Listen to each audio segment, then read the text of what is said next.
Hello అన్నా నమస్తే అన్నా. నమస్తే. శనగాని దయాకరా అన్నా? ఎవరు బ్రదర్ మీరు? అన్నా నేను నిరుద్యోగినేనా, 46 జియో బాధితునేనా? ఓకే బ్రదర్ చెప్పు. మాట్లాడవచ్చా? మాట్లాడు. మాకు ఇచ్చిన హామీ 46 జియో ఇంకా రద్దు చేయనే లేదు. వీళ్ళు వేసింది జస్ట్ 5,000 పోస్టులు, 34,000 పోస్టులు ఏడంకెళ్ళి వేసిరన్నా వీళ్ళు.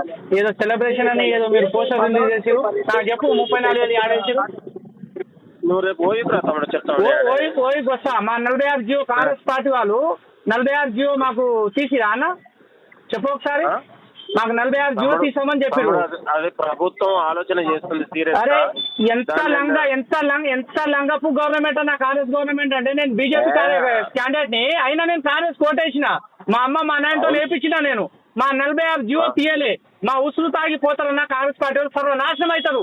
దేశంలో కాదు, రాష్ట్రంలో కాదు, ప్రపంచంలో ఎక్కడ కాదు. మీకు న్యాయం చేస్తారు తమ్ముడు. అన్న ఎంత అందరు మోసం చేసి మాకు బలమూరు వెంకట్ సీఎంతో సహా అందరు మోసం చేసి మాకు 46 జియో బాధితులు. అన్న మా వల్ల 4 జిల్లాలు వరంగల్, ఖమ్మం, నల్గొండ, మహబూబ్ నగర్ బైక్ మేము కాంగ్రెస్ పార్టీకి సపోర్ట్ చేసి ఇంతమంది ఎమ్మెల్యేని గెలిపిస్తే ఇంకా మీరు 34,000 జాబులు వచ్చిన సిగ్గు లేదన్నా కాంగ్రెస్ పార్టీకి ఇట్లా అనడానికి? నీకంటలేను, కాంగ్రెస్ పార్టీకి అంటున్నా. సిగ్గు లేదన్నా ఇట్లా అనడానికి? మళ్ళీ సెలబ్రేషన్ అంట. మా బాధలు ఎవరు అర్థం చేసుకుంటారన్నా? చచ్చిపోవాలన్నా మేము 46 జియో బాధితులం. తమ్ముడు మీరు ఆవేదన చెందడం కానీ మీకు తప్పకుండా న్యాయం జరుగుతుంది. జస్ట్ కాంగ్రెస్ గవర్నమెంట్ వచ్చింది జస్ట్ 5,000 డిఎస్సీ పోస్టులు అన్నా. అందులో కూడా స్కూల్ అసిస్టెంట్ పోస్టులు లేవనా? అవన్నీ వదిలిపెట్టానా? మా 46 జియో తీసేస్తే మాకు జాబులు వస్తాయన్నా. నాకు 124 మార్కులనా? మేము రోజు పోయి కలుస్తున్నామన్నా. మాకు పట్టించుకునే తోడే లేడనా? ఇంత మోసం చేస్తాడన్నా కాంగ్రెస్ పార్టీ. ఆ టీఆర్ఎస్ పార్టీ వాడు మాకు చెప్పకుండా మోసం చేసిండు. వీడేమో మాకు చెప్పి మరి గొంతు కోస్తుండు. మాకు ఇంత ఘోరం ఉంటుందా అన్న కాంగ్రెస్ పార్టీ? నేను చెప్తున్నా కాదన్నా. మా ఇంట్లో ఇబ్బంది పడద్దు. నేను సీఎం గారితో మొన్న కూడా ఎమ్మెల్యేలు కూడా లెటర్లు ఇచ్చారు కదా మీ అందరి కోసమే.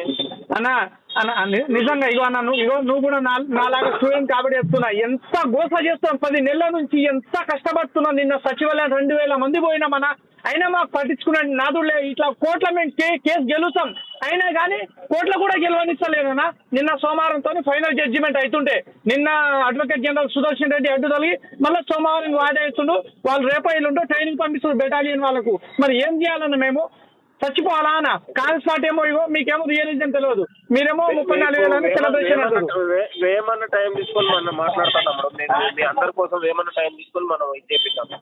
జరా చెప్పనా మా వాళ్ళ అన్న 46 జియో లేకపోతే కాంగ్రెస్ గవర్నమెంట్ అధికారంలోకి రాకుండా పోతుంటేనా?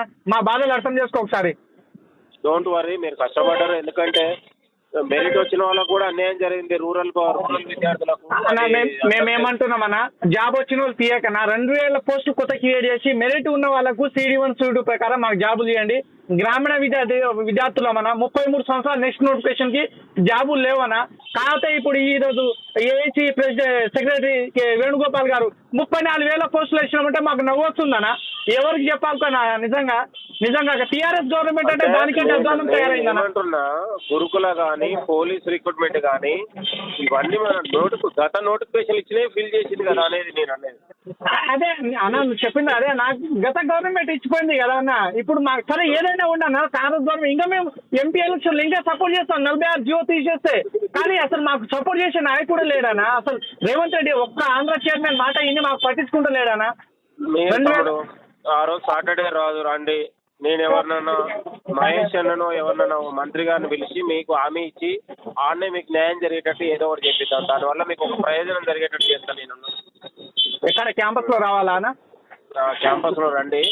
నేను ఇప్పుడు మనం గతంలో కేసీఆర్ లాంటి వాడు ఎవడు మొరపెట్టినా వినలేదు. కానీ ఇది కాంగ్రెస్ గవర్నమెంట్, స్వేచ్ఛ, డెమోక్రటీ, మనకు స్వయం పాలన ఉంది. ఇప్పుడు మీరు మాట్లాడితే కూడా ముఖ్యమంత్రి మీ దగ్గర కూర్చొని మాట్లాడవచ్చు. కాకపోతే దాన్ని ప్రాపర్ గా సమాచారం ఇవ్వడంలో విఫలమవుతుంది. ఏం పెద్ద సమస్య నాకు అదే అన్న. మాకు అంతా మోసం చేస్తున్నాం. మేము ముఖ్యమంత్రి దృష్టికి తీసుకెళ్తున్నాం అని చెప్తారు. కానీ ఇప్పుడు మా బాధ 46 జియో అనేది నీకు కూడా తెలుసు.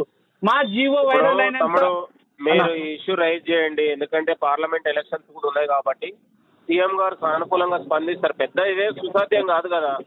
ఏముంది, ఇంకో 2,000 పోస్టులు క్రియేట్ చేస్తే అయిపోయాయి. ఏముంది, ఇప్పుడు స్టాఫ్ నర్స్ వాళ్ళకు అట్లానే కేర్ చేసి ఇచ్చిండనా? మేమేమంటున్నాం, మా కూడా అట్లా సార్ 2,000 కుటుంబాలు జీవితాంతం నీ పేరు చెప్పి బతికేస్తామంటే కూడా పట్టించుకుంటలేరన్నా. మాకు అదే చేద్దాం. నేను మహేష్ గౌడ్ చెప్తా, వేమన్నా చెప్తా. ఇప్పుడు రేపు కలుస్తున్నా, చెప్తా ఇదే ఆప్షన్.